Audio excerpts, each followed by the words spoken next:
Hi there, this is another video in the series accompanying the Joomla tutorial, developing an MVC component.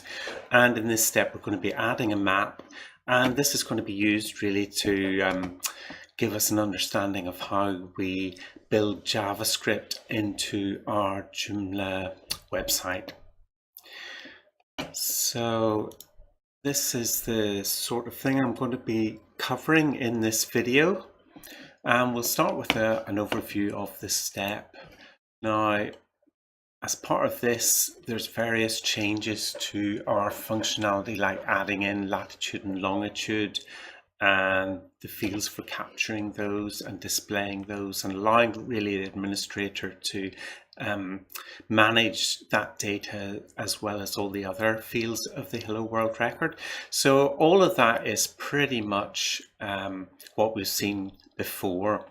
The only thing that I noticed was that the number field doesn't allow white space when you're actually filling in the number for the latitude and longitude. You need to make sure there's no white space in there. So we're going to go down to this functionality here, which is where we add the JavaScript. Now there are a couple of places where we have seen adding JavaScript to our Joomla instance before. So if we go down to the bottom, we can see those. It's in our admin view, Hello World, our view and our layout file. So this is our view. This is the view that displays the kind of edit form for editing a Hello World record.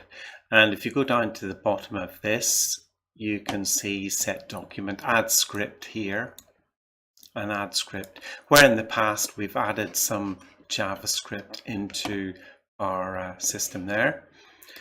And similarly, in our layout file, we've added this little bit of JavaScript, and we've used a different function here. We've used add script declaration, and that's because this is kind of like JavaScript in our code here, in our PHP code. Whereas in this case, what we're doing is we're referring to a file, and the JavaScript is actually in a file, and we're passing the file name to the add script function. So one of the most useful pages I've found is this one here, adding JavaScript and CSS to the page. And it talks about those two functions that I've just mentioned. Here is to add a JavaScript file. And similarly, you can add a CSS file using this add style sheet. Or you can actually specify the code directly and then use add script declaration, and here's your JavaScript code here. Or in the same way, add style declaration for CSS, and here's your CSS code actually in the body of your PHP file. So those are functions which you'll find under the document, Joomla document API here. Here's the add script function. You'll see it's got a deprecated marker against it, but really that just refers to the method signature being deprecated. The old version of URL mime defer async is deprecated, and instead we just use this newer version here. So that's how we load JavaScript into our code. Now if we go back to our tutorial step and go up to here, we can see add script and add style sheet. So there is where we were actually adding our JavaScript code. In this case, its first case, it's an open layers library, which we're sucking in from elsewhere on the internet, and similarly for the CSS associated with that. And here it's our own JavaScript file and our own style sheet. And Joomla does have kind of standard policies as regards where you put these. Now in our example over here, we're just putting them in this administrative components, this directory here, but the standard is really that they go into the media folder, and they go into, well, the CSS one goes into a CSS subfolder, and the JavaScripts go into a JavaScript subfolder there. So whenever you go to your your Joomla code in your Joomla instance and you look under media, you will find a number of different components here which have got media, and for example comma associations, it's got its own CSS and its own JavaScript in its own area. So that's how we include JavaScript, whether it's be in a library or whether it's our own code. Now if we go up a bit, we see this line here, and for framework code like jQuery, which is used extensively by Joomla itself, and I think Bootstrap would fall into that category, there is another way that you can introduce the JavaScript, and it's using this JHTML jQuery framework. And this then looks after where you get that. You don't need to specify a URL as to where you get jQuery. Joomla look after that. It'll also look after getting the right version. So whenever you're using jQuery or Bootstrap, something like that, this is the best thing to do here. Include it via this framework. And note that whenever it includes it by default in the no conflict mode. So if you've used jQuery before, you will know that you can use here, you can use $, just for the jQuery, the name of the jQuery function. However, that can conflict with other libraries which also use a $ symbol as the name of a function. So whenever Joomla includes it by default in no conflict mode. So then you have to use the full jQuery name rather than the $ symbol. The other thing that it mentions on this page here is passing data to your JavaScript code. And obviously you can kind of put JavaScript code in line in your PHP code and kind of replace variables there with the PHP values. But there is a good way of actually passing data to JavaScript using this function here, add script options. And you basically give it a key, mod example in this case, and some data, which is this array here.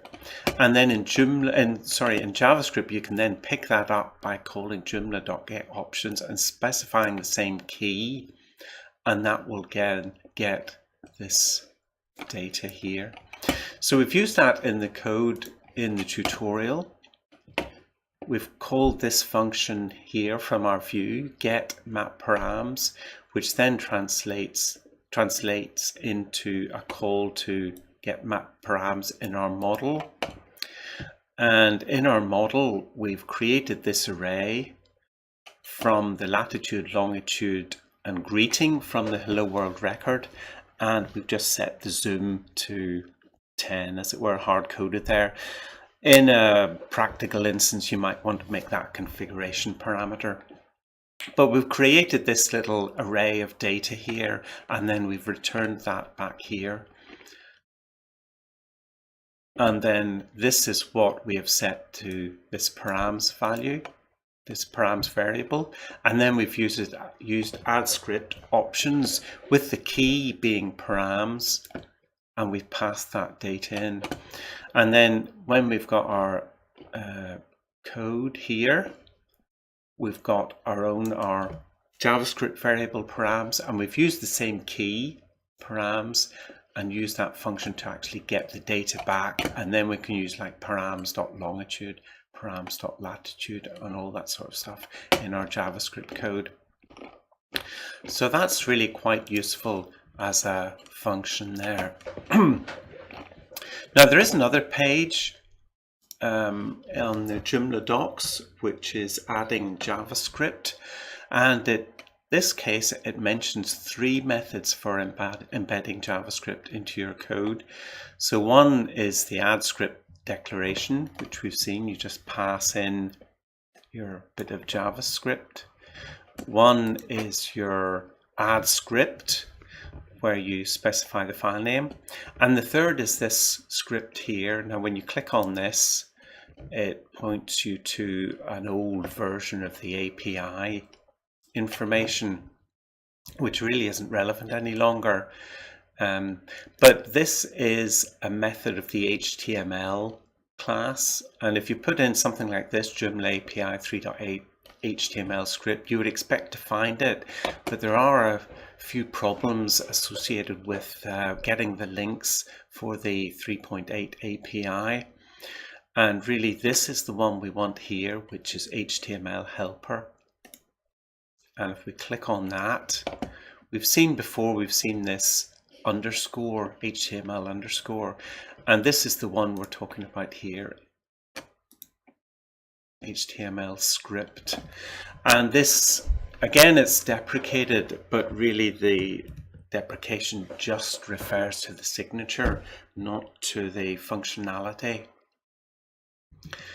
And this is another mechanism that can be used to get JavaScript into your code. Now, if you're interested in the difference between that and the add script, there's this Stack Overflow question. So it goes a little into what's the difference. Rather esoteric, I find. Right, so that's that. Let's see where we are. We've covered this, we've covered this, this, this. Okay. If we go back to the add script API here, we do have a number of parameters to this. We've got obviously the URL to the link, which is really just the file name. We've got an array of options and an array of attributes. And Joomla is, as usual, a little unclear about really what these are.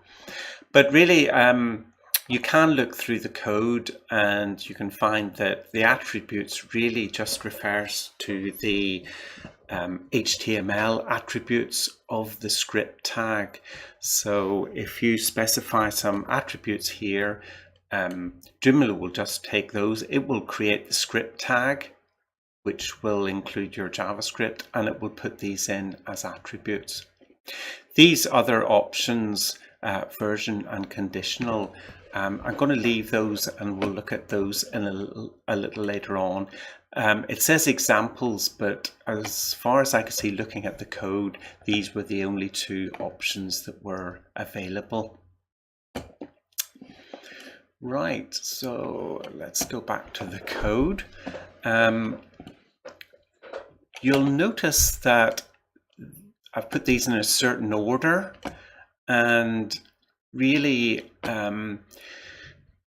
there are, under certain circumstances, there will be dependencies between your JavaScript files. So you may put one out, like for example this OpenStreetMap.js has got calls, if we go down, to these things like ol.map.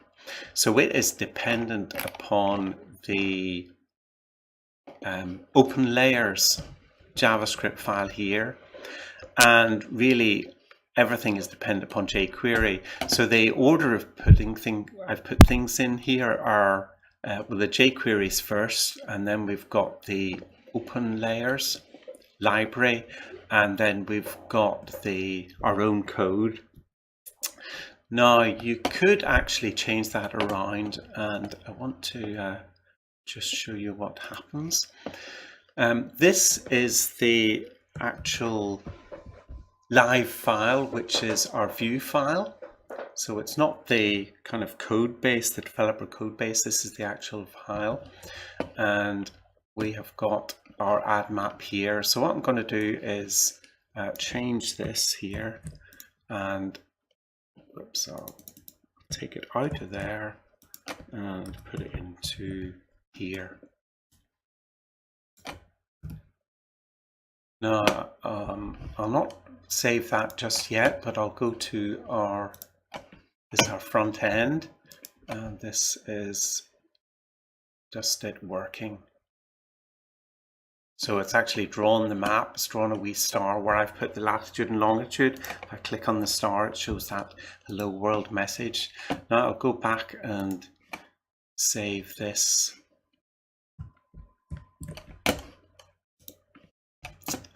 And I'll click again on this, do a shift reload. And we find that it still works, even though we've got this dependency here that this OpenStreetMap is dependent upon something else. And the reason is that if we look into our code on our code down here, is this line here. Because this line is waiting for this event, the kind of like the document to be ready before it starts running this code. And by that stage, the other open libraries, the library functionality has already been processed by the browser, so it knows about the functions by the time it actually gets this event here. However, if we change things and instead if I go again to our live files, we'll go into hello world, sorry, it's in our media files, isn't it? Media hello world JS. And just ahead of that, if we just put, let's put for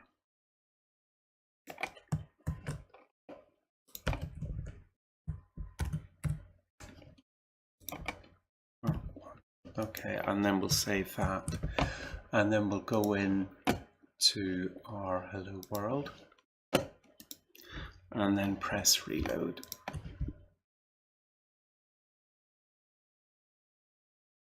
And we get this error here. OL is not defined.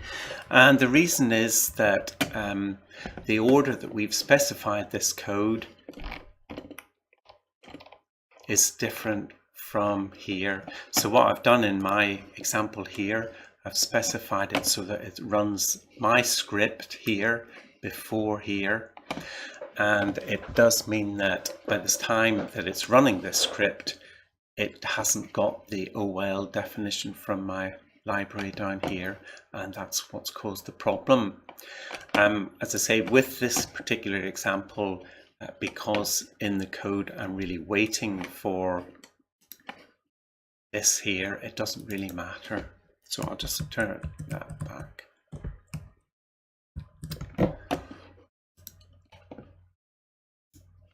Right, so that's that. Now, if we switch on our debugger here, I'll just put this back again.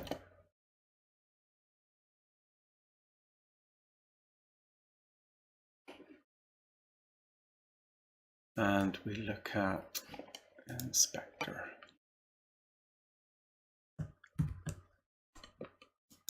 So here we have our script lines that have been put in by our by Joomla.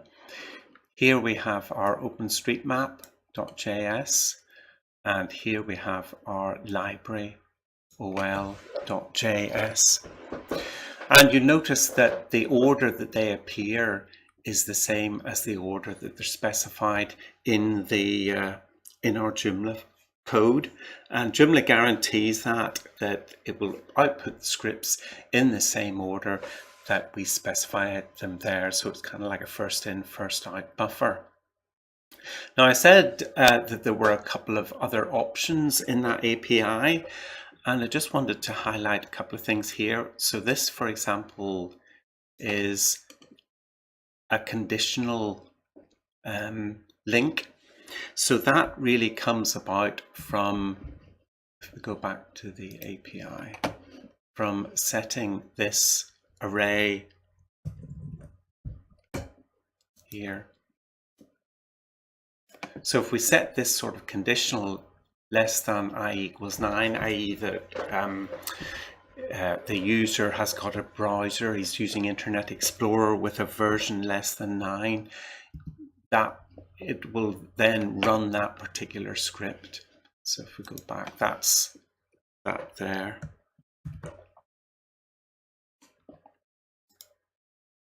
And the other thing is, if you look at these files here, which are kind of like core Joomla files, you see this question mark and then this string after them, which doesn't appear there. And really that arises from the other option that you've got here.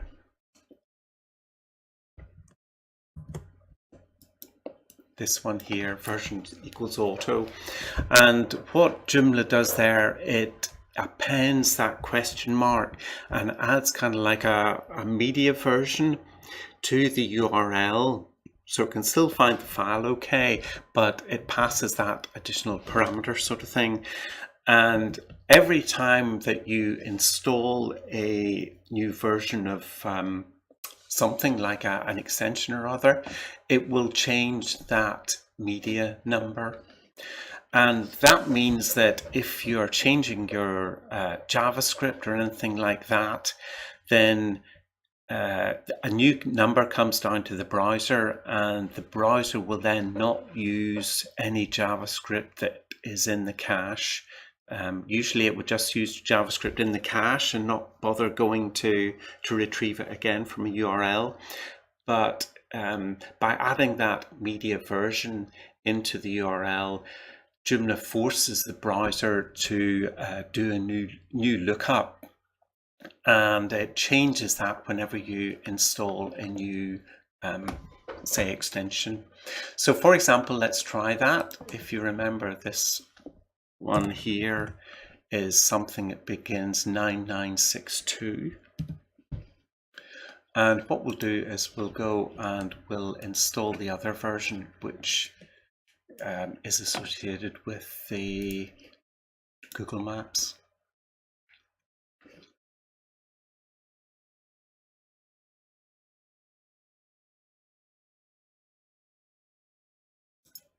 Just waiting for that to load, and then we'll reload this.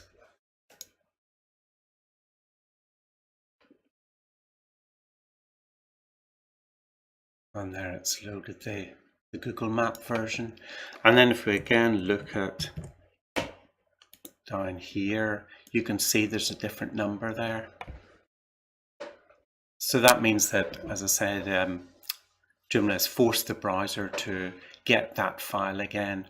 And in that way, that if you're developing an extension and you're liable to be changing the JavaScript, you can add in that version number so that whenever someone installs a new version of your extension, you can force the browser to go and pick up a new version from the server. That's that. Okay. So if we look at the code for the Hello World, we'll go down to the Google Maps version here. And you'll see it's just got these other attributes here. And if you go on to Google Maps, this is kind of like the main page for developing Google Maps. And it gives you examples. And the first example you can see here, and it's got these async and defer attributes in the script. And so why are they there? Well, if we look ordinarily at the script statements are in the head of our of our HTML here. And what happens is that if it's a script statement like that, that it will lock the parser a little while it gets and processes the script. So if you've got a number of these, you're kind of going and to a certain extent blocking the parser. I think the parsers look ahead a bit and try and keep going. But in general, what you're doing is you're slowing things down because you're having to process this JavaScript as it builds up the HTML page. And for that reason now, a number of people in the past started to put the script statements down at the bottom of the body. So you went to your body and then added those down at the bottom so that it built up all the HTML page before it needed to worry about going to get the JavaScript. But that really didn't solve a lot, because it just meant that whenever you were wanting to get the JavaScript, you were kind of starting off late because you'd actually built up all of the HTML first, and then you had to go to pick up the JavaScript from some remote server or other. So you weren't really alleviating the problem. So what was introduced in a number of versions was these two attributes. One is async, and the async means just basically don't stop processing the HTML, parsing it, but go ahead and initiate getting that file, and then when it gets back, when that's returned, you can run that JavaScript at that point. And the defer is kind of similar, but it says you go ahead and initiate the request to get that JavaScript, but don't start processing it until the whole HTML structure, the DOM structure, has actually been built by the browser. So you can read about async and defer in a number of places on the web. But if we go back to our code, this is what the way that Google recommends getting your JavaScript for the Google API for the maps. So it says run these async and defer, and then when it's run this, then we've got this callback here. And this callback is really where Google is expecting our code to be. So this is the function that we have to develop there, which means that by the time that we have run this here, the first thing it's going to do once it's run that is it is going to try and run that init map function. So it means that we have to make sure that our code has already been processed by the browser by the time it's ready to call that init map. And in this case, it's going to be okay, because what we've done is we have not put any async or defer on our own code here. So it will just be retrieved and processed when it's retrieved pretty much synchronously. Whereas this stuff will wait until the end.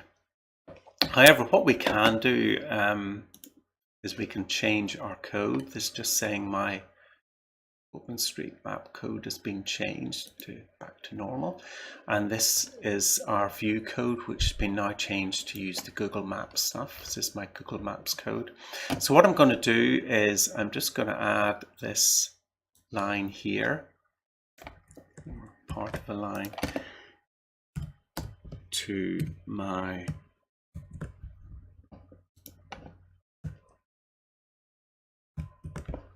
code. So what I've done, I've added async and defer to my Google Map here as well. Now we can then try this. Let's try this.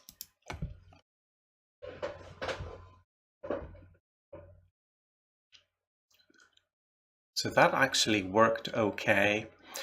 And the reason it worked okay is because we have now introduced sort of like a race condition between the Google Maps functionality and my Google Map.js file, because what it's saying is go ahead and get these independently. Async means that whenever you get it, just process it. And really the first to arrive back will be processed first. And I've obviously gotten my Google Map from my own local host, so that is going to be fairly fast compared to getting the Google Maps API from an external server. So that is obviously going to be fast. But say if you were hosting your code, for example, I'm in the UK, if you're hosting in the UK and it's somebody in, say, California who's accessing that website, it's probably going to be faster for him to actually get the Google Maps code than it is to get my code from the UK. So let's change this and take out async and just leave defer.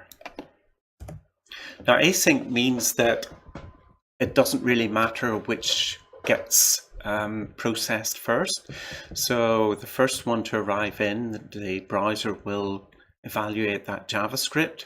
However, the defer means that it's guaranteed that the order in which these defer ones are processed by the browser is the same as the order in which they appear. So what is going to happen in this case is that it's going to run this one and then run this one. So we'll just save that and we'll run this again.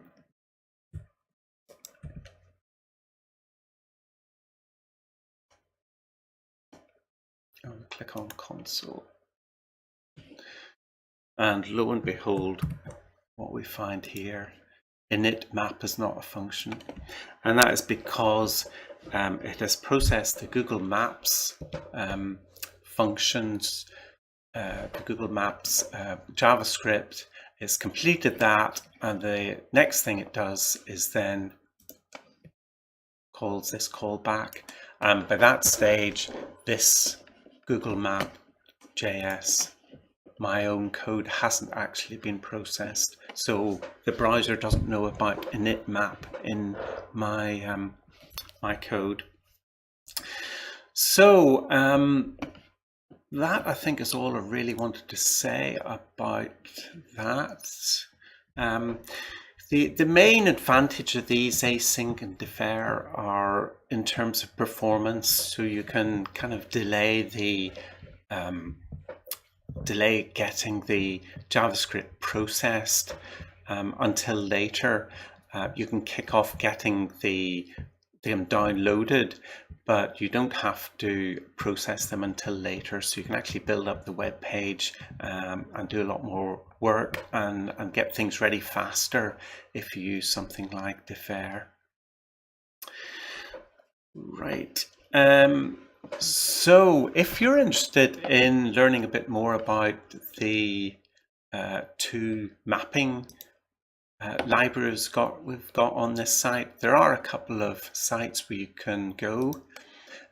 This is the Open Layers library, the central kind of URL for that. But there is quite a good kind of like a tutorial. Now it's based on having Linux, so it's using npm and that sort of stuff. So if you're like me using Windows, you have to change things a bit. But this is really quite a good tutorial building up an understanding of how Open Layers works and how you actually use Open Layers. If you're interested in Google Maps, there's a Udacity course here, which again is really quite good and gives you a good picture of how to go about developing a Google Maps application. If you're interested really in the difference, I mean, you can obviously see the difference in this example here.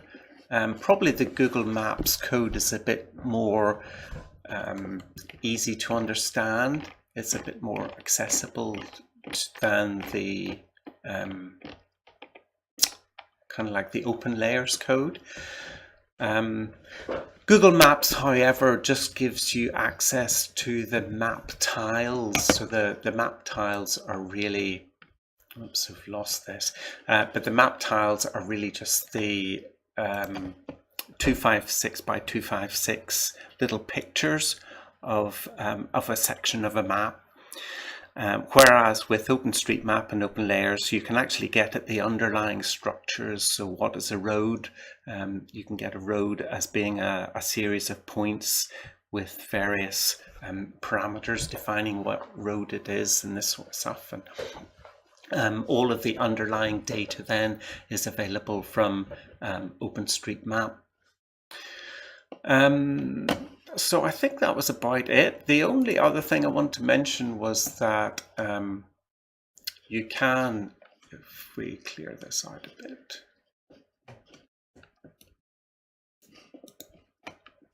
this isn't going to work. Let me just go back and install the old version again.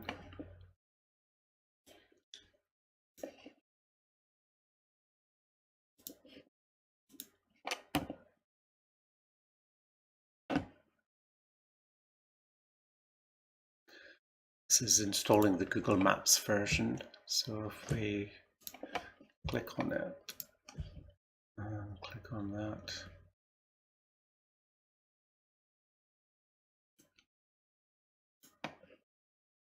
One of the things you'll find with Google Maps is that it isn't just one JavaScript library, but it is actually a number. So if we press Shift and go over some of these,